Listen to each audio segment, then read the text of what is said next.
માનનીય શ્રી પ્રફુલભાઈ પટેલના જન્મદિવસ નિમિત્તે સાંસદ શ્રીમતી શોભનાબેન બારૈયા અને ધારાસભ્ય શ્રી વીડી ઝાલા દ્વારા 11,000 ફળાવ છોડનું મહાવિતરણ. ગુજરાત રાજ્યના પૂર્વ ગૃહ રાજ્યમંત્રી તેમજ દીવ દમણ દાદરા અને નગર હવેલી તથા લક્ષદ્વીપના પ્રશાસક માનનીય શ્રી પ્રફુલભાઈ પટેલના જન્મદિવસ નિમિત્તે સાબરકાંઠા વિસ્તારમાં એક ભવ્ય અને પ્રેરણાદાયક પર્યાવરણલક્ષી કાર્યક્રમનું આયોજન કરવામાં આવ્યું હતું.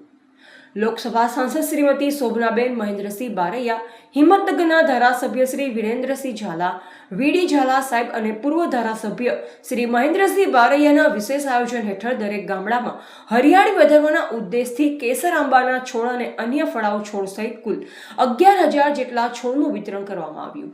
આ પ્રેરણાદાયક કાર્યક્રમમાં અન્ય અગ્રણીઓ અને પદાધિકારીઓ પણ વિશેષ ઉપસ્થિત રહ્યા, જેમાં જિલ્લા સંગઠન પ્રમુખ શ્રી કનુભાઈ પટેલ, જિલ્લા પંચાયત પ્રમુખ શ્રીમતી રીનાબેન પટેલ, જિલ્લા મહામંત્રી શ્રીઓ બિપિનભાઈ ઓઝા અને શ્રી પેમલભાઈ દેસાઈ, પૂર્વ જિલ્લા પ્રમુખ શ્રી જેડી પટેલ, પૂર્વ ધારાસભ્ય શ્રી અશ્વિનભાઈ કોટવાલ અને શ્રી મણિભાઈ વાઘેલાએ હાજરી આપી.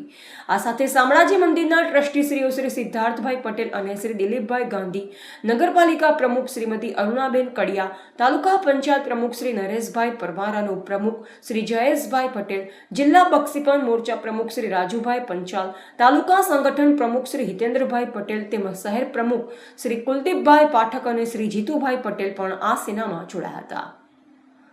ઉપસ્થિત તમામ મહાનુભાવો અને આયોજકોએ પોતાના હાથે રોપાઓનું વિતરણ કરી પર્યાવરણ જતનનો ઉત્તમ સંદેશ આપ્યા. ઉપરાંત આ મહાવિતરણ કાર્યક્રમમાં જિલ્લા સંગઠનના અન્ય હોદ્દેદારો, હિંમતનગર તાલુકા વિવિધ ગામોના સરપંચશ્રીઓ તેમજ મોટી સંખ્યામાં કાર્યકર્તા ઉત્સાહભેર હાજરી આપી સમગ્ર કાર્યક્રમ સફળ બનાવ્યો.